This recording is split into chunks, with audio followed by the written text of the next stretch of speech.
Bonjour tout le monde, bienvenue sur cette nouvelle vidéo de James Hoos, moi, chef cuisinier professionnel, qui aujourd'hui va vous réaliser un bon gâteau moelleux au chocolat avec un seul œuf. Et pour cela, il nous faut un fouet, une maryse, un moule à gâteau de votre choix, moi c'est celui-là à peu près 18 cm avec 5 cm de hauteur, une casserole avec de l'eau pour pouvoir faire un bain-marie, un cul de poule et un couteau pour savoir la cuisson. Ingrédients spécifiques du bicarbonate, 200 g de 85% de chocolat noir, 150 g de sirop d'agave et 300 g de farine d'épeautre. Donc ça, ce sont vraiment des aliments spécifiques à ma recette pour enlever le maximum de sucre, avoir le moins de gluten et remplacer la levure par du bicarbonate. Le bicarbonate, ça déchire. Bien sûr, derrière on rajoutera un œuf, du lait et un peu de matière grasse, le beurre. On commence par préchauffer le four. Chaleur tournante 180, paf, on préchauffe, tranquillou, on chauffe l'eau pour pouvoir en faire une chauffante et faire un bain-marie vite fait avec le chocolat, le sucre et le beurre. On prend 2 tablettes de chocolat, 100 g. On les casse, la technique. Une fois qu'on a bien cassé et qu'on s'est bien défoulé, on va gagner du temps et les avoir tout déjà cassés. Attention, papier d'alu, on les enlève. Une petite technique que j'ai vue et que j'ai reprise, et que je trouve ça pas mal, ça évite de casser avec le couteau. Donc là, on va peser 50 g de beurre. Ouais, parce que le gras c'est bon quand même. Avec modération. Sirop d'agave, 150 g. C'est quand même mieux que le sucre raffiné, mais il faut du sucre. Donc on pose sur la chauffante chocolat, sirop d'agave et beurre pour que ça fonde. On va utiliser le fouet et l'aider à fondre tranquillement.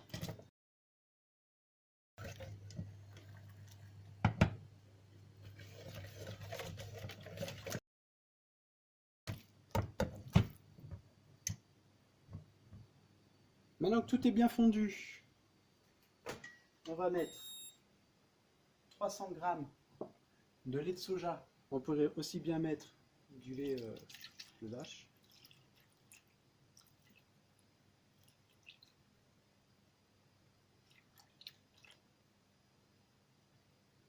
On a dit. Yes. On mélange. On rajoute un œuf.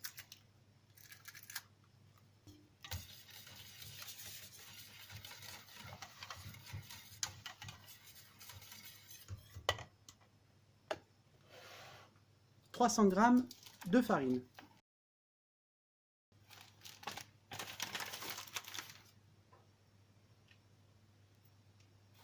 Et la touche secrète, 8 g de bicarbonate. On mélange.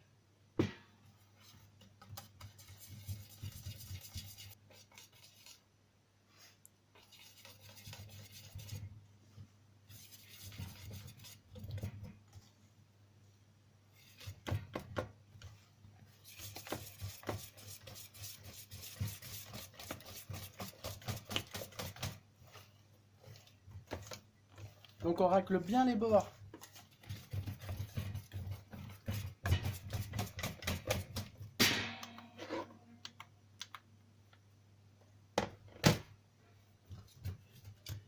Une fois que c'est bien mélangé, je dois prendre le ramequin, le beurrer ou le huiler.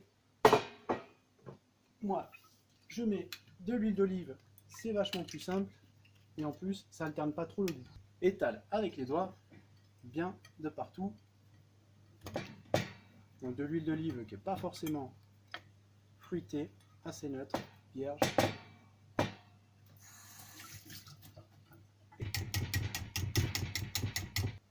Ça, c'est à lécher pour plus tard. Gourmand. Et je verse ma préparation dans mon récipient. Verse tout.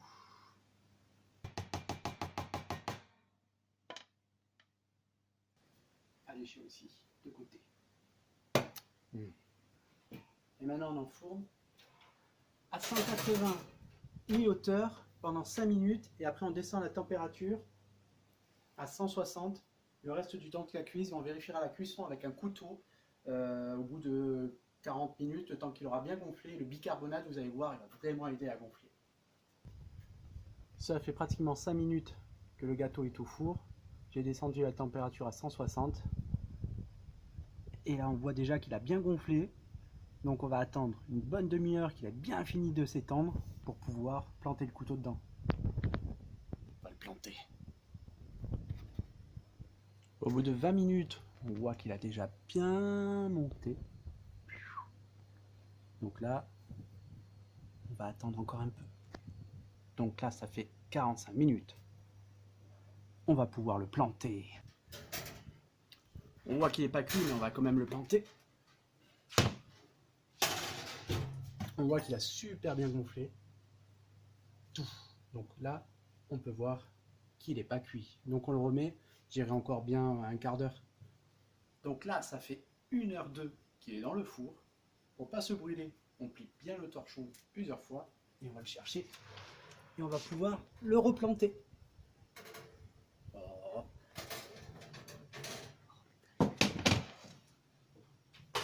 Alors on voit qu'il a super bien gonflé. Et là, il est complètement sec. On le voit, couteau propre, on le replante. Ah, il manque un poil de cuisson. Du coup, on le remet 5 minutes. Donc par rapport à mon récipient, 1h05 de cuisson, bien sûr, si on prend un récipient rond, ça ira beaucoup plus vite. Mais moi, j'aime bien qu'il soit de la hauteur, bien gonflé, comme ça. Il est parfait. Du coup, on le replante, le plus profond. Tac, le couteau est nickel. Donc là, il y a juste à le laisser refroidir au-dessus le bois pour que l'air passe en dessous et qu'il soit nickel. Et après, on n'a plus qu'à déguster. Place à la dégustation. On va voir là, après un bon repas, on va commencer à goûter ça. On le voit, il a bien gonflé. Hop, on se taille une belle tranche dans le milieu. N'hésite pas. Hop là, ça part en miettes, ça veut dire qu'il est bon ça. Hop, mais pas plus qu'en miettes là. Voilà. Ça, c'est pour moi à déguster. Il est moelleux, il est bon et chocolaté. Chaque qu'on aime. Alors moi, ce que j'aime bien faire aussi, une petite touche citronnée par-dessus.